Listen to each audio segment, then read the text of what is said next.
You're listening to the Options Insider Radio Network, the home of the Options Podcast. For more quality options programs, visit theoptionsinsider.com or search for Options Insider Radio Network in your podcast provider of choice. Listeners can also access all of our programming through our mobile app available in the iTunes and Google Play stores. Select programs are also available via live stream at mixlr.com/options-insider. That's mixlr.com/options-insider. Don't forget to follow along with your favorite programs and submit your own questions for the hosts at twitter.com/options, stocktwits.com/options, facebook.com/theoptionsinsider, or via questions at theoptionsinsider.com.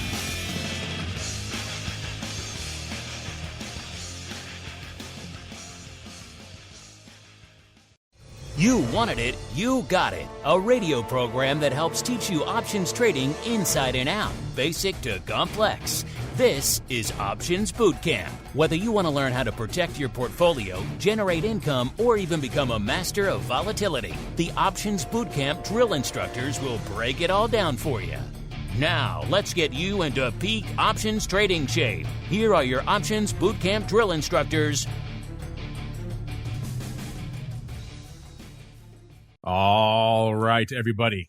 That music means it is time once again for Education Wednesday here on the network, the day where you folks get your double dose of edumacation here on the old network. Of course, kicking things off with the premier educational program, Options Bootcamp. Later on today, you're going to get Options Playbook Radio as well. Glad to see both Dan and Brian back from their little sojourns there. So back at the education windmill once again, tilting at it this week. So look forward to all that great content. Of course, I enjoyed doing a Q&A with you folks last week. I want to make sure you guys never miss out on a boot camp out there. And you clearly have a lot of questions, and I don't blame you. These are crazy times that we are all living through together. And let's see who we're living through this show with. Let's head on over to the land of Frankfurt, also known as the Options Mecca outside of Chicago. Little known Options Mecca over there. We are joined by the black-hatted one himself, Mr. Dan Passarelli from Market Taker Mentoring. Mr. P, welcome back to the program. How was your sojourn last week, sir?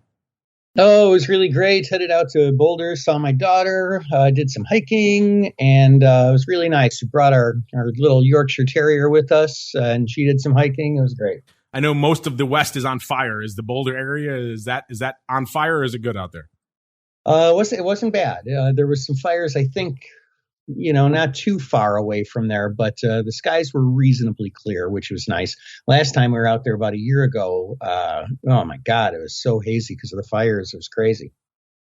Things are bad when you look around downtown Chicago and you see a lot of haze just drifting in from the wildfires out west. So again, like I said at the top of the show, Dan, crazy times we are all living in. And you know what that means. When things are crazy, people look to us as sources of information, try to talk them off the ledge and calm them down a little, maybe sometimes a little bit literally in this case for this week. So let's see what you guys have on the brain. It is time for the mail call. Mail call. Time to look at questions submitted by our listeners.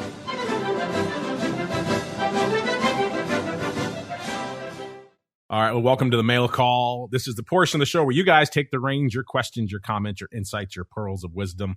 If you guys are in the secret club, you guys can find out more at theoptionsinsider.com/pro is the place to go to learn more about engaging with us, getting all the live shows throughout the week. Plus, of course, you get a great pro Q&A with Scott Nations yesterday. If you missed it, if you go on the pro now, you can, of course, access it now and check it out for yourselves. You, of course, participate in all of our future pro Q&As. Of course, Options Oddities coming up every Friday as well.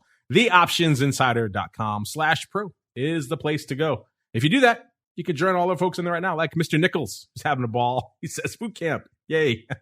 I'm with you. It's exciting for boot camp day. He also, Dan, I know it's been a while since you've done this, so we'll ease you back in. Nichols has a very, very demanding question for you. He wants to know, what is Dan's favorite bass guitar? Dan, if you don't know, listeners, a famous, legendary, dare I say it, a bass guitar player in multiple bands. Mr. Dan, what is your favorite bass guitar, sir? Nichols wants to know. Well, I do have to admit that I'm partial to the Rickenbacker 4003 Fire Glow. I've got one of those, and man, I That sounds pretty cool. Is that one of those guitars you light on fire? I see the guys lighting them on fire all the time, like smashing them. Is that why it's called a Fire Glow? You theoretically could. It would be an expensive hobby, but you could. So there you go, Nichols. I'm not a guitar guy. Hopefully that answers your question. Are you a Fire Glow fan? Let us know. Hit us up. But Mr. Dan, you've been out there. It's crazy times. We saw while you were gone, we saw the markets having some interesting issues, selling off a little bit, then rallying, and then selling off, then rallying. A lot of topsy-turviness out there in the marketplace. So I'm sure as all this was going on and continuing somewhat this week as we're seeing Vol take a bit of a dive this week, I'm sure you've had a lot of people come to MTM with some, shall we say, intriguing head scratchers out there. So what's the coolest, most head scratching question that's come across MTM since the last time we chatted, sir? Oh, I've been getting actually a lot of questions about has this earnings season been more volatile than previous earnings season? And the answer is yes. There's been a couple of really interesting things, and it's kind of top of mind. I'm going to be talking on Bloomberg TV after this about it with Abigail Dulo. There's been a couple of interesting things this earnings season. The first thing is that we've gotten some of the best results this earnings season that we have in well over a decade. I don't know exactly how far back, 10, 15 years for sure. So many upward surprises, so many revenue beats, and just, so many year over year gains.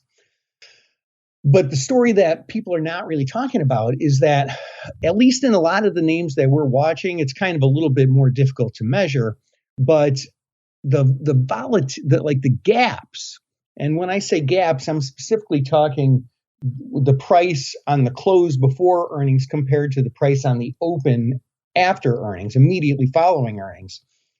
They've been just beating historical gaps leaps and bounds. We saw that in JWN yesterday. We saw it in Dick's, from yesterday to today. Just huge, huge moves. And we're kind of in the midst of retail earnings season right now. And I think a lot of that's going to continue. Some names like Big Lots and Dollar Tree and Ulta, they've got earnings coming up, in the remainder of this week. And all three of those stocks have had some really big moves in the past. So we'll see. We'll see if that continues to play out for those three. I've got straddles on each of those. So we'll see how well those continue to beat from a volatility standpoint. Yeah, that's something we've been talking about on a lot of our other shows as well. It's only listeners. If only there was some way for you guys to check that data for yourselves. All right, there is. TheOptionsInsider.com. Click on that Options News and Articles tab. You'll see all of those earnings move results. And as Dan was kind of just alluding to, the earnings season reports that will tell you exactly how things are breaking down. If you see those, you'll see right now we're hovering at about an 84%, which means if you bought a basket of all the earnings straddles out there for this season, you'd make back about 84 cents on the dollar. It doesn't sound that great because you're losing money, but then if you looked at pretty much every other season throughout the pandemic period, you lost a lot more than that. So this is definitely one of the better performing seasons that we've had in quite some time, and we had some names dramatically outperforming their earnings straddle, which is something we haven't seen in quite some time. So if this trend continues, and we just listened to our volatility views, just had Matt from Oratz, the team who crunches all these numbers for us on Vol Views, and we were talking about that with him as well. Check out that episode. It's fascinating stuff, but he's even very optimistic this could be the season where we finally break the cycle. Something we've been waiting for ever since March of last year, listeners. What's it going to take to make these names actually stop outperforming their earnings straddles? And we're finally, just in the last couple of weeks, because week one of this cycle was 74%, so still underperformed. Week two was 56%, so pretty much got back half of your money. Week 3, 67%. Then the worm started turning on week 4, 102%. That's the first green week we've seen in ages. And then week 5 was 101%. So not annihilating, not knocking the cover off the ball, but doing a heck of a lot better than they have. And then so far this week, 76%. So check it out for yourselves, theoptionsinsider.com. Click on the Options News and Articles tab. You can't beat the price. It's all free, and it's all great data. Just because I strong-arm those guys over there at ORATS, I said, no one's really crunching these numbers. People really should. And so we decided to give it to you folks. So check it out. It's fascinating stuff. If you like trading around earnings season, or at the very least, just even pay attention to earnings season, you should, because that drives a lot of the action that's going on in the rest of the market this time of year, then it's something you should check out. Speaking of checking things out, you guys have been bugging us for a long time to bring back our questions of the week. We have done just that. We had a fun one last week. I want to pay it off now because we were talking about on the show last week. We asked you guys, everyone has vol on the brain these days. I wonder why that is. Which of these products holds the vol crown? Quite simply, which of these has the highest 30-day at-the-money volatility? As usual, we asked you not to cheat. Don't look it up on your brokerage platform. Just use your gut. And Dan, fully half, pretty much exactly half of our audience, 50% exactly, came in and said Bitcoin. By the way, we gave you 4 choices: Bitcoin, VIX, crude oil, and Tesla. Names that have various degrees of being synonymous with volatility. And number 2 was VIX, 21.1%. Number 3 was Tesla, 15.6%. And number 4 was crude oil. Dan, does it surprise you that our audience would go deep down the rabbit hole of Bitcoin being the most volatile, sir? No, I think that's an easy call, man. I mean, it was 30 grand, a beat ago, right? And 50 grand, I don't know exactly where it is now. I don't have my platform open for that, but I mean, that's a pretty darn big move. That's a 66% move in a pretty short period of time. It is pretty volatile. Bitcoin has been, if you listen to our crypto rundown trading listeners, Bitcoin has been hovering around an 85, sometimes flirting with 100 vol out there. It was about an 85 when we posted this poll. Tesla was at about a 40.5. What WTI, so crude oil, was at about 35%. And VIX, remember, we quote that VVIX number. VIX is a very volatile thing. Volatility moves around, as you can see. VIX was at about 105% when we posted this. So VIX is the actual winner, even though you folks chose Bitcoin. Just something to keep in mind when I'm tossing around VVIX on all the various shows. I don't do that for my health, listeners. I do that for you folks to get a sense of what's going on out there. Speaking of what's going on, Dan, another question. People have been asking us this. So we thought we would turn the spotlight back on you. If you're listening to this live, you could vote. If you're listening after the fact on Education Wednesday, you should still be able to vote. Now, some of you come in months and even years down the road. This poll won't be live then, unfortunately. But if you come in through the end of this week, you can play. Go to @options on Twitter to make your voice heard. It should be pinned there for you. And you'll see this week's question. We asked you a lot of turbulence in the market recently. What do you feel is the main driver of this latest round of volatility? And again, if you don't have your answer there, you could send in your own. We gave you 4 choices: the Delta variant, the Afghanistan issues, the Fed tapering concerns, or overall market valuation concerns. And a bunch of you have chimed in with your responses. Jay tries to trade, getting political here. Says, should have included one that says the current president. And then he says, rolling on the floor laughing, hashtag. So maybe he's joking. Then we have Cheap Risers. Okay, Cheap Riser says, dude. I'll give him a surfer accent. Dude. Hashtag all of the above, dude. Funny, this just came out as I just opened a SPY call diagonal spread this morning as this poll came out. So he thinks this poll may weigh on his SPY diagonal. Then we have currently dealing with bugs. He just sent a cool gif of a fortune teller with a crystal ball. I guess he's saying he's having trouble picking the future. Mr. Dan, if you had to pick one of these 4, what is it? And more importantly, what do you think our audience is voting for, sir? Yeah, I mean, it's hard to differentiate between what I'm thinking and what the audience is thinking. I mean, you are a man of the people, after all. Yeah, indeed. I don't know. I mean, market valuation concerns. The Afghanistan thing. I don't see that in the short term within the next year affecting the market very much. Just stepping out of my trading mindset into just my military strategist mindsets. I can't imagine a scenario where that's not going to be a big problem a few years from now. But, over the next 6 months, year, I don't know. I don't see it being an immediate threat. But, the Delta variant and Fed tapering concerns, for sure. It's hard to pick between those two. And I don't think anybody needs me to tell them that. If you just look at what happens to the stock market when the pandemic gets worse, it goes down, right? And so that is an obvious concern. And when we hear more about Fed tapering, you don't need me to tell you that either. When we hear more news about that, the market goes down, right? So I would say that those are probably the two biggest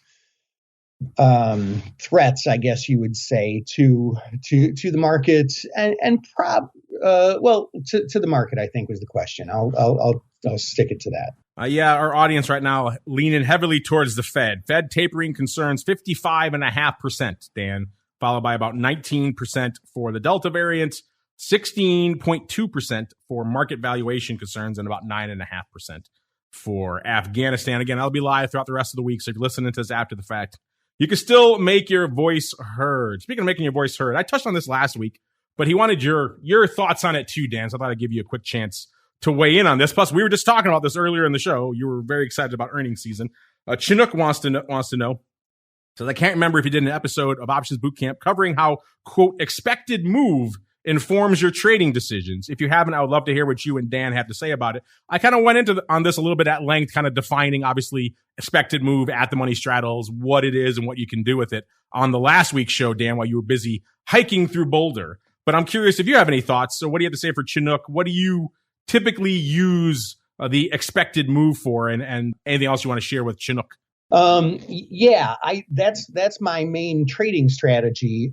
We do a lot with that. We call it our total earnings domination strategy. And it's the best strategy that I trade by far. Basically, what you do with it is you fade it one way or the other because it's almost always wrong. In fact, it is always wrong to some degree. Maybe it's a penny off. Maybe it's $10 off. And so what I do is I do a very, very specific analysis using a spreadsheet, plugging in certain data to see whether my opinion is that the expected move, which is kind of a silly term in my opinion, basically if the volatility is overpriced or underpriced. And typically it's overpriced, and it sounds like the data that Mark and Matt Amerson were talking about illustrates that. But this quarter, there have been a number of cases where the volatility, even in the front expiring options, have actually been underpriced. It's been really interesting. And do you use it as, you mentioned you use it in your trading, do you use it as setups for, let's say, I don't know, Iron Condor, Iron Flies, anything like that? Or you said it more like fading the name based on the straddle? That's what you use it for? I never trade directionally. I do 99% of it is 1 to 2. Well, basically 95% of it historically has been doing time spreads, because usually the quote unquote expected move is way too high. Just people overzealously overbuying options. And so putting it on time spreads where we buy the cheap ones in the back and sell the expensive ones in the front tends to pay off under certain circumstances. This season, I've actually been buying. I've been doing a number of time spreads, but I've been buying a disproportionately high number of straddles. I would say maybe high 30s%, 38, 40% of my earnings trades have been straddles this season, which has never been a thing since I started Total Earnings Domination about 3 years ago. Look at you buying straddles out there. What have you done with Dan Passarelli? Just slinging straddles willy-nilly out there. We were joking at the beginning of the pandemic last year, right? Like, this is the time when buying straddles actually pays off because things were so crazy. You could buy a straddle and almost pick anything. It didn't matter, and it worked. But that's when you know markets are crazy, listeners. But Dan still liking himself a little bit of straddles. Going back out to the live, Luigi out there says, just wanted to tell Dan he puts on a phenomenal webcast. He is almost as good as you, Mark. Well, okay. Let's not get crazy there, all right? I mean, I don't do webcasts, first off. I do shows. And then B, I mean, let's not keep his head any bigger than it is. But Dan, Luigi likes your webcast. What do you say? Well, I'm definitely handsomer than Mark, so I've got that going for me. For all the blind folks out there, perhaps they would agree with you.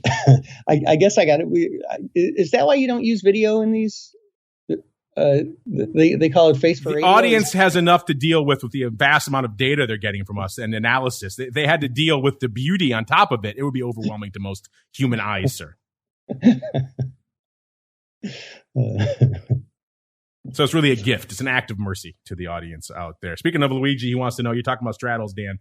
He says, does Dan hold straddles up to the expiry date, then get out, or reset the position based on how much the stock moves and how much before the expiry date does he put the trade on? So he wants to know when you put it on and when you take it off, Dan. Yeah, it varies a little bit. The one constant is I never, ever hold straddles to expiration, ever. As soon as you can get, as soon as you can hit your targets and get out at the price that you're looking, it is time to get out. The longer it's a hot potato, man.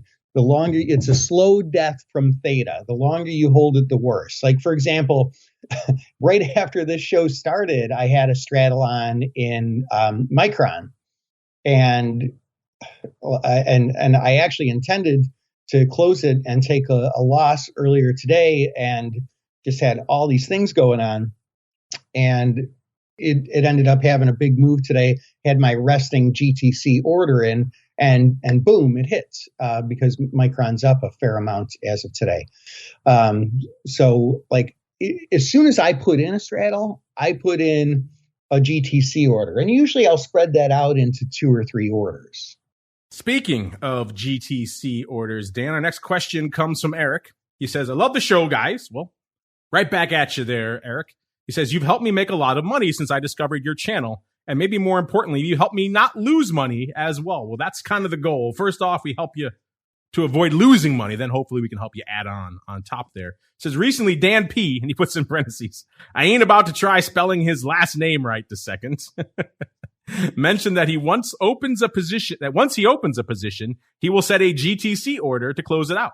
Then he said he will set an alert for downward moves so he knows when to close it if it moves against him.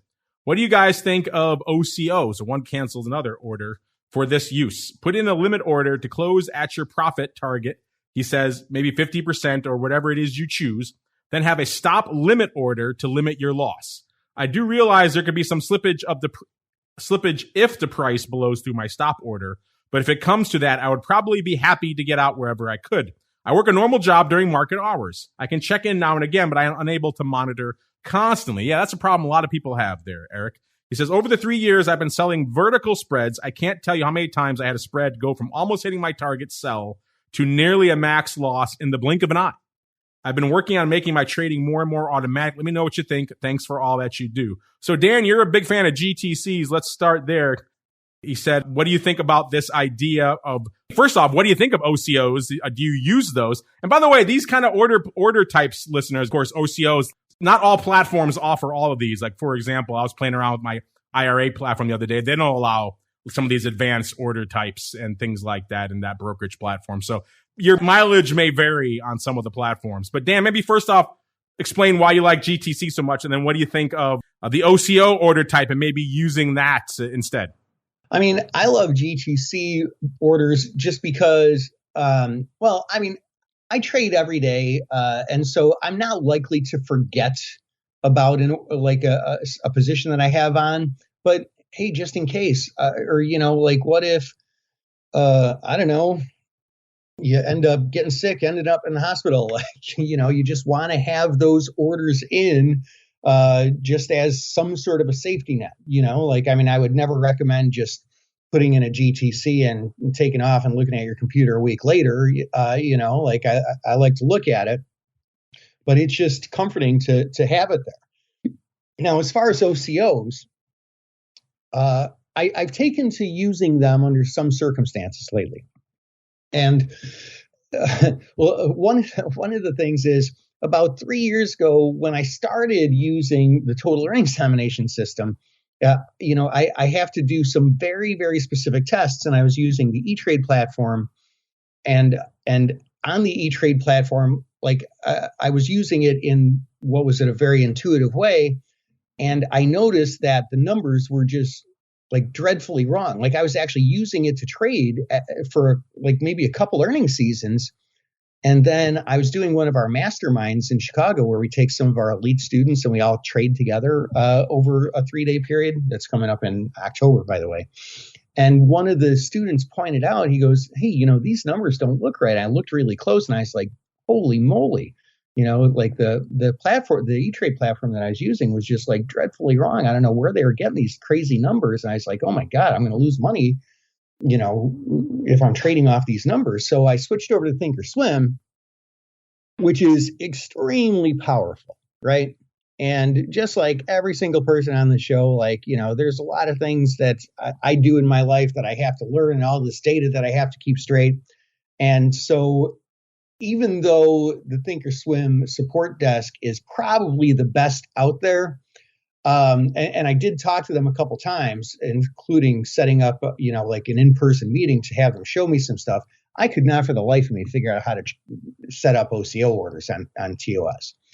And then one day I just ended up figuring it out. And so now I use them on a regular basis. But the thing is they can really only be used on directional trades, like buying calls or buying puts.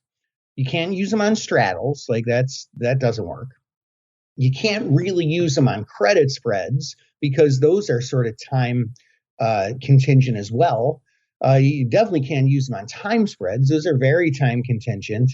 And when you have 2 or more legs, you're giving up the bid-ask spread on 2 options, and stop orders are just a nightmare. And that's what I'm specifically talking about here, is the stop order side of an OCO. But with our red knockout system, which is one of our newest things that we just rolled out about a month ago, that's a call buying system. It's a momentum-based system where you just simply buy the 45 delta call. And so with that, as soon as I put that on, boom, put in my profit target, because it just shows up right on my platform with the script that I run. And then I put in the stop, both OCO and that one can be set it and forget it. I put that on. I put one of those on before I went to Boulder, and I really did put it on and not really look at it for a week, because if you got the profit target and you got the stop order in, I don't know. I mean, spending more time thinking about it is the only thing that can come out of that is bad stuff. The only thing that can come out of that is you're going to start overthinking stuff. Yeah, see our psychology episode from a couple of weeks ago. But yeah, I think this works. A lot of people do this. If your platform will support it, Eric, and as Dan mentioned, not all trading styles are suited to this, but if your platform will support it and if your trading style is easily adaptable to this kind of stop limit and OCO type, then you should be doing this. This is a great way to have peace of mind during the day, and also to help going into a trade, you have a reasonable expectation of where you're going to get out on the upside and where you're going to get stopped out on the downside. So then whatever you're doing during the day, I don't know, teacher, brain surgeon, plumber, whatever it is you do, you can focus on that and let your trades kind of do their own thing. And that's a much healthier way to go about this stuff. All right, Dan, we got a bunch of people coming at us, but kind of coming up against it here. But here's an interesting one. Not our usual listener. This is our buddy Sahid Ahmed. He reports for Reuters on options and things. And he's got a bit of a bee in his bonnet, Dan. He's mad about a story that Bloomberg had about Scion Asset Management holding what they quoted $280 million worth of puts on the iShares 20-year Treasury bond ETF. And he says, this story says they hold $280 million of puts, but that's wrong. He goes on, he's up in arms. He says the reporting of options positions is different from that for stocks. The stocks in the figure report is actually the value of the shares. For options, the SEC requires the report to state the value of the underlying shares, not the options. The $280 minimum figure in Bloomberg is from the number of shares referenced by the puts. That is not, in exclamation, not the value of the positions. And so, in short, they don't have $280 worth of puts. And he goes on a rant about the logic of reporting options positions in notional terms. The only info there is that the fund owns X number of puts and calls, no strike, no price, no expiry, no clarity on whether it's a spread position. How is that useful? And I wrote to him, and I said, the truth is, the media sometimes, they like a sexy headline. You could say, hey, they own 1,000 or 10,000 XYZ puts, Or you could say, hey, they own 280 million of these puts, and that one sounds a heck of a lot sexier than the other. I also said it's completely misleading and really contains very little meaningful information, so it shouldn't be that way. But that's the way it unfortunately is, and he kind of agrees. So maybe our buddy Sahib will help lead the charge at Reuters against reporting in notional value. But what are your thoughts on this, Dan? It bothers me. I've kind of gotten used to it. I kind of see it now. I'm kind of like, okay, it's another reporter, doesn't really know what the heck they're talking about. But is it a bee in your bonnet the way it is for Sahib over here at Reuters, sir, about people throwing around these notional numbers that could be wildly misleading? I mean, I don't like it. I won't say that I have a bee in my bonnet about it, because I just get apathetic to it, because like every time I read an article, and there's some great reporters out there, like guys like Steve Sears, like there's a whole bunch of great reporters out there, right, on options.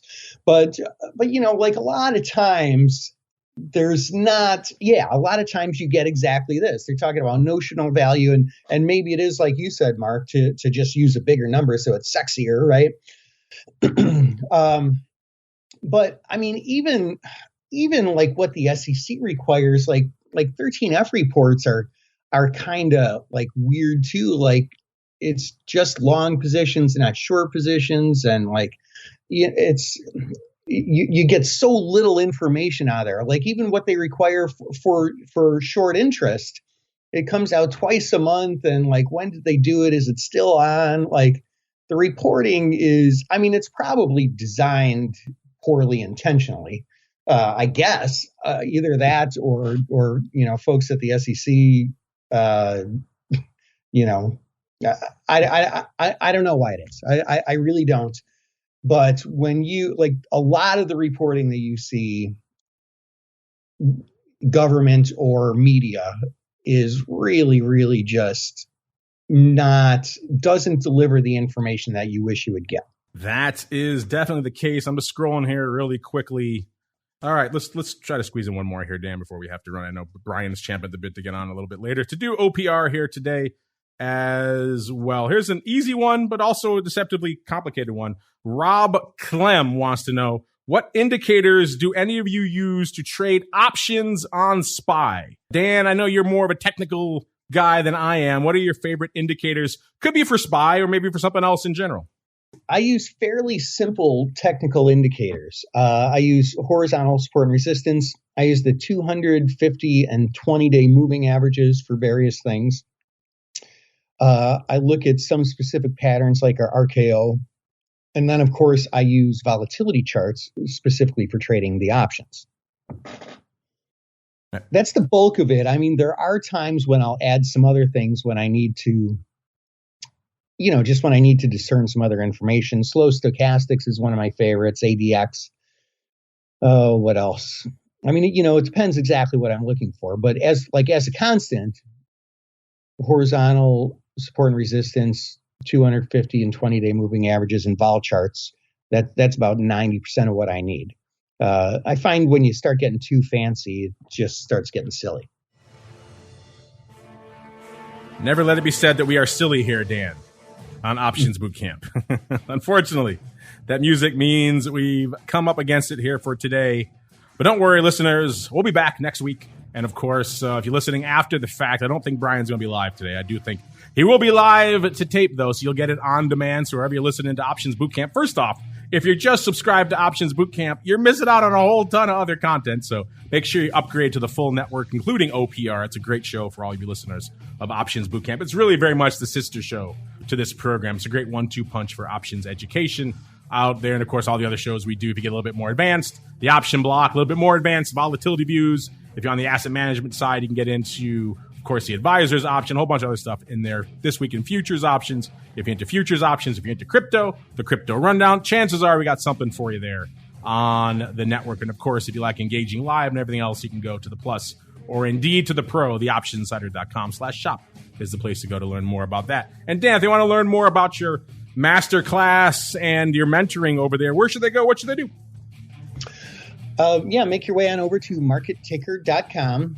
The mastermind rather is a little, I won't say it's invite only, but if it's, if you're fairly experienced and you think that a really intensive thing like that is something that's suiting for you, just go to markettaker.com and message me personally there. And, we can email back and forth. Just leave your email. We'll email back and forth and see if it's a good fit. And if it is, we can talk about it. Where's my invite to the mastermind? Dude, why you leaving me out, dude? Why you leaving me hanging, bro? I'll tell you what, man, you should come by. We're actually just now starting to look for, just some of our friends in the industry. And that would be perfect. Special guest appearance by Mark Longo. There we go. Like I said before, be hard for them to handle the physical beauty in person, so we might have to deal with that with some, some special advisors or thing. We'll work it out. We'll workshop it off the air. Check it out in the meantime for yourselves. MarketTaker.com. 2 T's. Don't forget the second T over there, listeners. And of course, we're back later today with OPR. Then throughout the rest of this week, we've got the double dose tomorrow. This week in futures options and episode 2 of the Option Block Friday volatility views. For all of you in the secret club, you get Options Oddities after that. Then we're back again next week all the way through to another Education Wednesday, another episode of Options Bootcamp. We'll see you then. You're listening to the Options Insider Radio Network, the home of the Options Podcast. For more quality options programs, visit theoptionsinsider.com or search for Options Insider Radio Network in your podcast provider of choice. Listeners can also access all of our programming through our mobile app available in the iTunes and Google Play stores. Select programs are also available via live stream at mixlr.com/options-insider. That's mixlr.com/options-insider. Don't forget to follow along with your favorite programs and submit your own questions for the hosts at twitter.com/options, stocktwits.com/options, facebook.com/theoptionsinsider, or via questions at theoptionsinsider.com.